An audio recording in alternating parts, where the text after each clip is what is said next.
Hi everyone, welcome back to the Pregame Skate. I'm Reagan Russ and we're streaming live on Facebook, YouTube, and Twitch right now from Tampere, Finland. The 4 games yesterday featured a crazy play leading up to a penalty shot, dog piles in the crease, and one too many mistakes by some defense. Here are my top 3 moments from yesterday. So I had a lot of good moments from yesterday, but these are my top 3 that I chose. The first one here, it actually just made me laugh a lot because there's so many things going on. We got a defense taking out his goalie. We got players jumping on top of each other, trying to get the puck in the net. They can't get their stick on it. They can't push it in with their hands, and it is just, look at this. There's so much going on. Everyone's tripping over each other, and that was one of my favorite moments. Here it is from the top, sliding through. One more time, everyone's all on top of each other. Then here we have Sikoski's penalty shot. He really dances around these defense and, oh my gosh, almost gets it. But then he gets a penalty shot, just goes backhand, forehand into the top left corner. Here it is one more time, slow-mo. Backhand, forehand, boom, posting in, loved it. Then we got Wisman with some patience. Picks up the puck, defense slides, goes right around, goalie tries to poke check, and he just puts it 5-hole. Here it is again, slow-mo, 5-hole in the net. Perfect setup, perfect goal. What more could you ask for? If you missed yesterday's games, I would say go back and watch Latvia versus Austria because that was one of my favorite games. It was wild, it was super back and forth. One team would score, then the other, and it just kept going like that all the way into overtime. And I was staying between the benches in overtime, and the emotions were a roller coaster. Seriously, I was going back and forth like, oh my God, is this player, are they gonna score? Are they gonna score? And it just did not end there. They went into a shootout and the celebrations were insane. I loved watching everyone's emotions, and even afterwards, Bukarts was talking to a Latvian television and he had an interview with them saying how important it was to have those fans there, how important it was for them to win, and he actually got emotional and started tearing up saying that they were just so grateful to have all those fans. And back in Helsinki, there was Kazakhstan versus Slovakia. Slovakia won 4-3 in regulation. Slavkovsky, who I already showed one of his clips, was voted Player of the Day both on Twitter and on the ice. He's been playing insanely well, and yesterday too, they had 2 power play goals in both Kazakhstan's team and for Slovakia's team. For Finland versus Great Britain, there was a 6-0 win for Finland. 2 goals per period, and Great Britain had kind of a tough game. They've been off to some slow starts and they haven't been able to get a goal in the past 3 games. So it's going to be really tough over these next few days if they want to avoid relegation. And then we also talked about Finland and their leadership. We've been talking about it all week, all the tournament, and they have some leaders that have been doing super well. Toni Rajala is one of those guys, and he's been playing with Team Finland for a while, grew up playing here in Tampere, and has collected quite a bit of hardware over the years.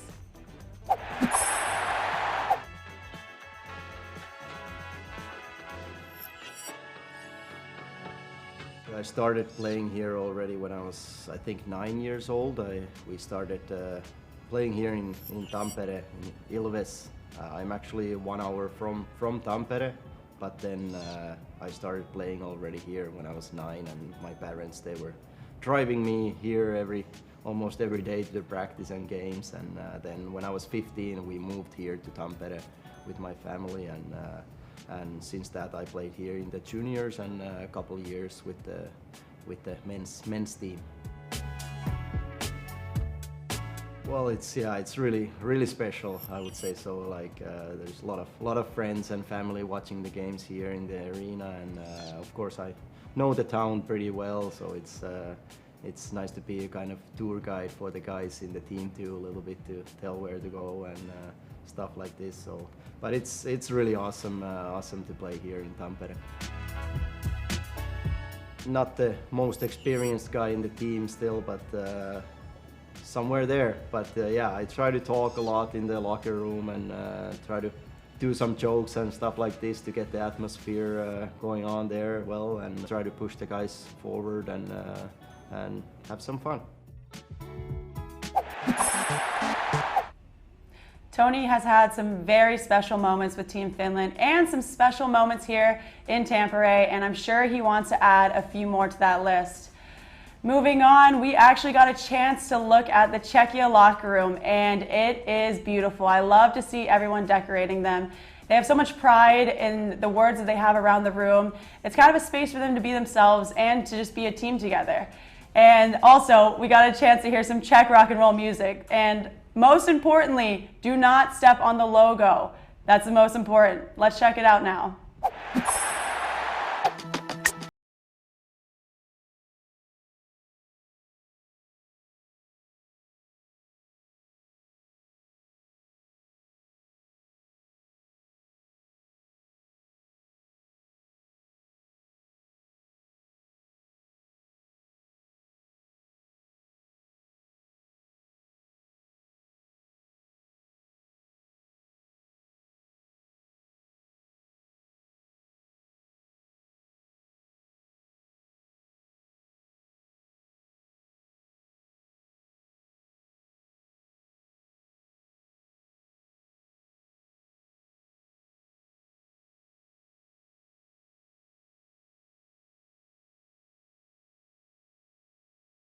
Which ones do you think are prettier, the red or the white? I like both. Maybe a little bit I like more the white one, you know, but it's really hard to answer. But I like those jerseys. Little etching right here. What is that supposed to be for? Or is it just design? It's a part of the logo, you know, if you look at the logo. Oh, you see, it's a lion's mane? Yeah, no, it's like, if you look here, it's a part of the logo here. Oh, CMs. Oh, hurdle? Is that how you say it? Hurdle? Spacek right there? Spacek. Spacek. Wow, these are hard. Smekshia? Smekshia? Smeko. Smeko. Oh, God. I don't know what that is. What is it? How do you say it? Kundratek. What's the best band? For example, Kabat or Harley, I guess you don't know that. Can you demo a song? It sounds like rock. Would definitely get me pumped up. These jerseys are beautiful, this locker room's beautiful, and that's it for today. As you can tell, I have a lot of energy, and that's okay. I love getting to see all of the locker rooms and the special touches these teams add to them. One of the most important places for a team as well, the locker room is a sacred place. It gives you energy and it calms you down. There's a big game today as Switzerland and Canada battle it out. We got an opportunity to sit down with veteran leader Amble from Team Switzerland. Not only has he played in 5 Olympics, but tonight...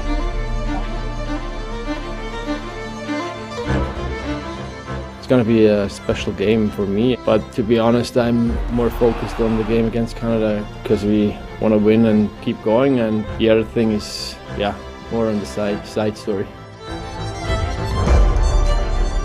If you look back after your career, it's probably bigger than after. Then at the moment you don't think too much about those numbers because you're focused on the game, but of course I know it's a special thing. Oh, we got the first goal, and it's Amble. The first one I can still remember was in Prague, and that was I was really excited because it was the first time I was 20 years old with all the older veterans and that you looked up to, and now over the years you get older, and now I'm kind of a veteran, and but every year there is every tournament has its own story, and it's nice to be part of the national team. Well, of course, when we won the silver medal in Stockholm was special, even though we didn't finish our job, but that was for sure the most special tournament. And then probably I liked Quebec, was nice too. We had a young group and played actually a pretty good tournament. But there have been a few really nice tournaments. Always if you go to a tournament, is at the end the goal to win, and if that would happen, that would be the best thing ever. But I don't think we have to look too far ahead. But that would be the main goal.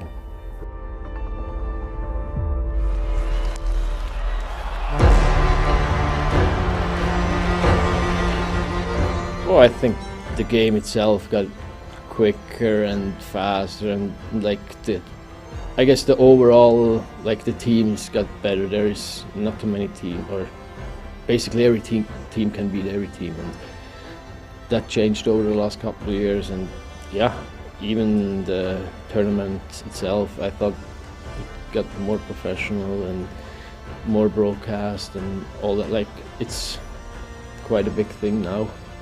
When you look back 20 years ago, I don't think it was that good.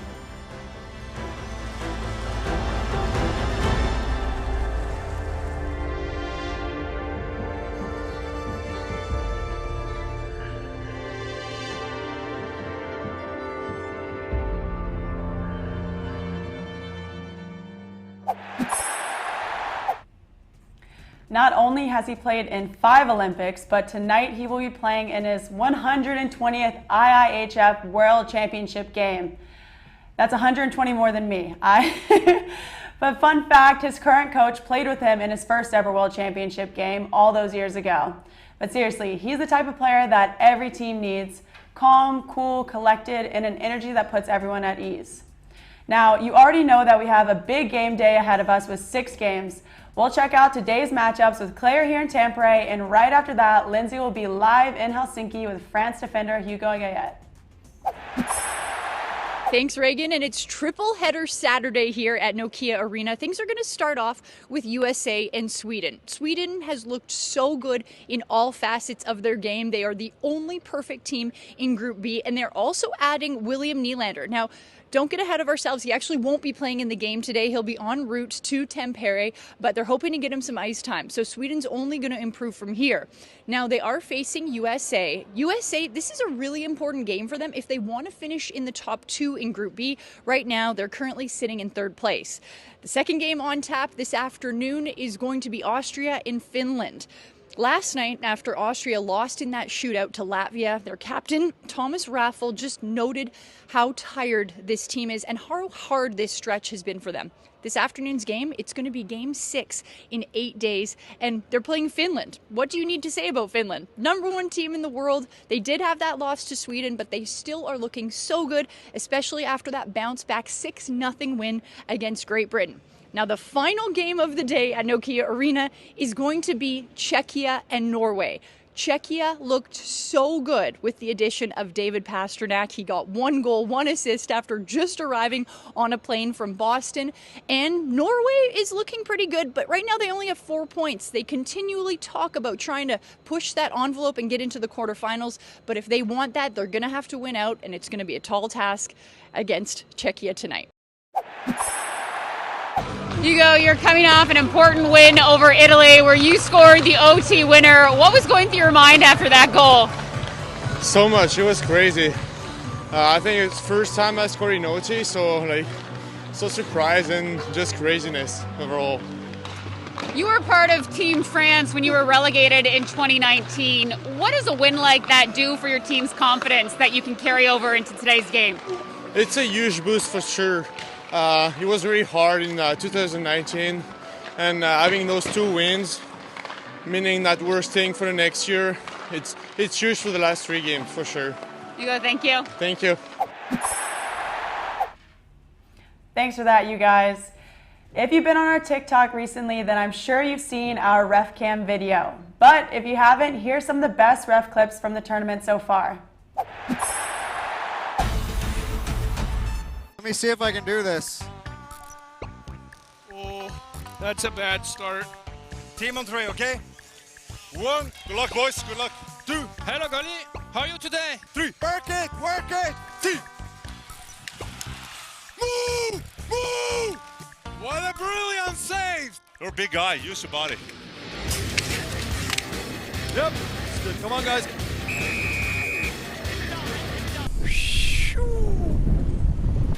Good battles, I like it, I like it. That's a good hit, that's a good hit. Good, let's go. Da, da, da, da, da, da, da. Oh, sorry. Slide. Hey! You must play to the puck, not the stick. Hey, honestly, your guy's grabbing his stick.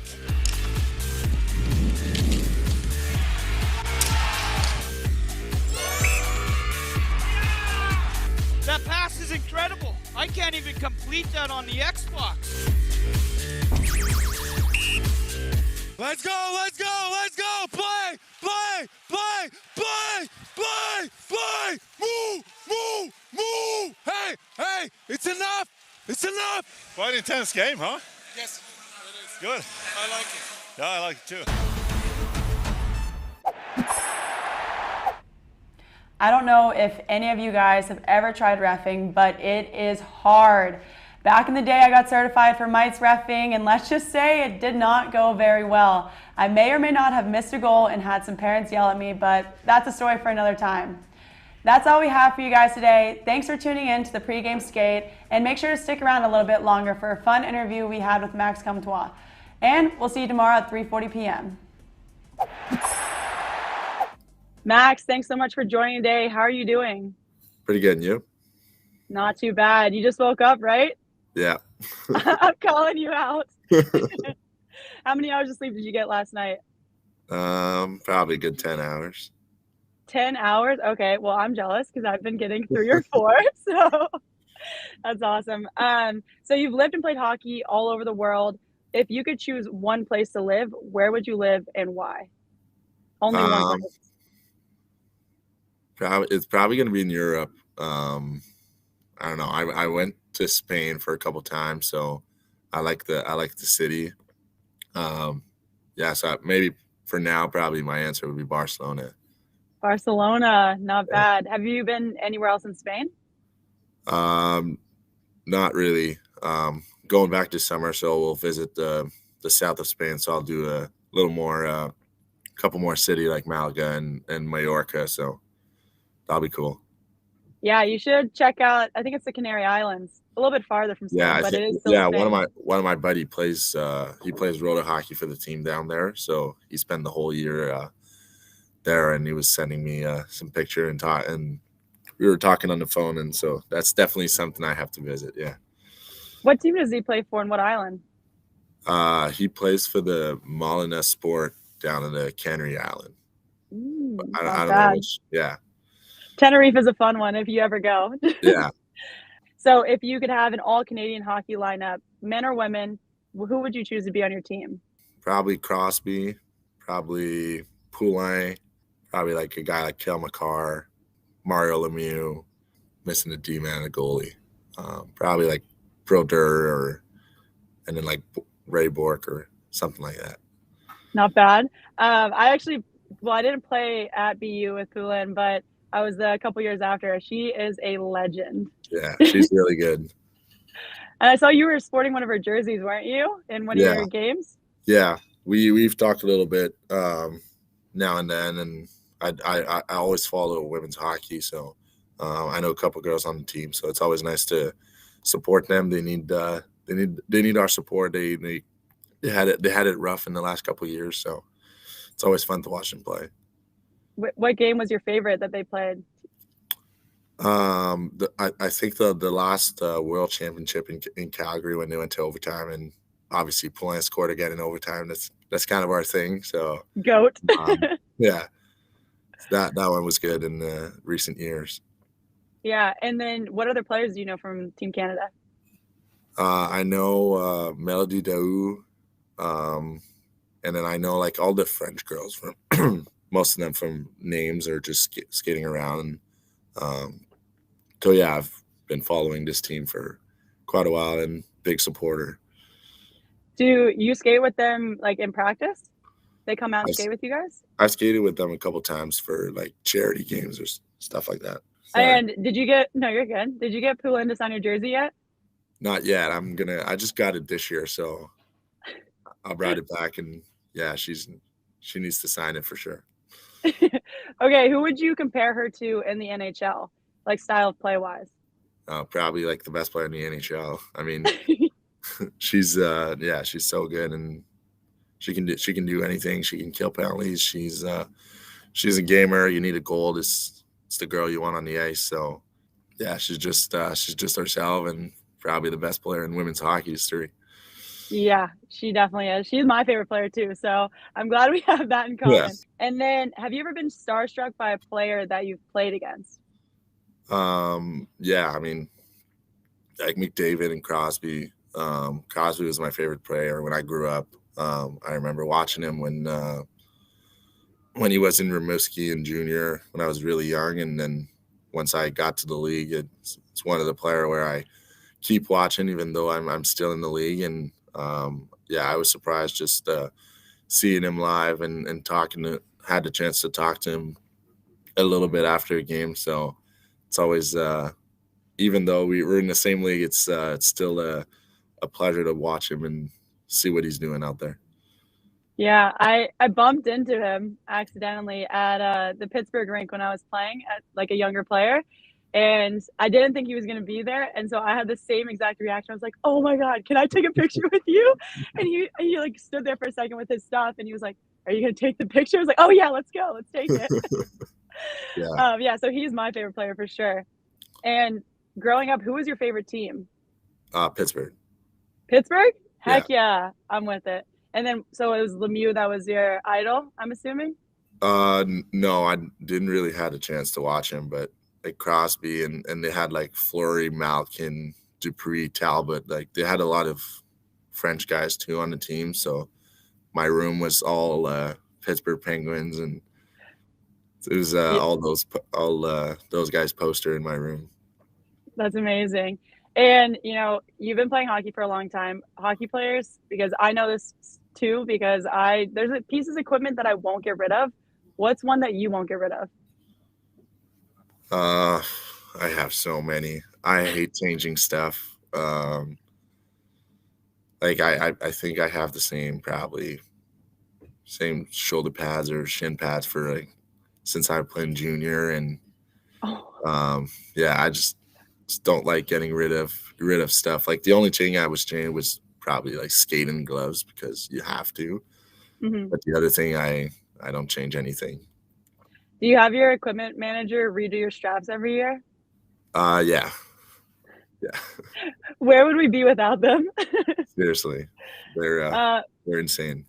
Yeah, I know. They are the best. Their lives are crazy. We actually interviewed some yesterday for Team Sweden, and they were telling us about all the players. Okay, I have a question for you. Another one that has to do with your blades. Do you send your blades off to someone else that's not your team manager? No? So I know there's like a couple guys that likes to change blades and stuff and change a lot during games, and I'm totally opposite. Like my blades can be really bad during the game, and I wouldn't even feel them. Like I wouldn't even change them. The only thing is I change completely my blade after 3 weeks, just because I like to play on really high blades. And then once you sharpen them every day, it goes a little down. So that's the only reason why I change my blade. Well, I heard that some of them will ship their blades, like for example in Toronto, they'll ship them all the way here to Finland. Yeah, no, I don't do that. No. I was gonna say that I did not believe that was even a thing until yesterday. Well, there's a couple guys that do it on our team too. So yeah. Wow, impressive. Okay. And my last question is, I'm setting the scene a little bit here. If you were in the final championship game with Team Canada, you guys are in overtime, you get a breakaway, you score. All right. Yeah. You got me so far? Yeah. What would be your go-to, Sally? My gloves would be in the stands, probably. Can you show me? I was jumping down. No chance. No. I would just probably start jumping up and down. And I don't know. There's no. You can't just Sally by yourself after you win the world championship. That's very true. I definitely get that. All right, Max, those are all the questions I have for you. Thanks so much for coming on today, and good luck in the rest of the tournament.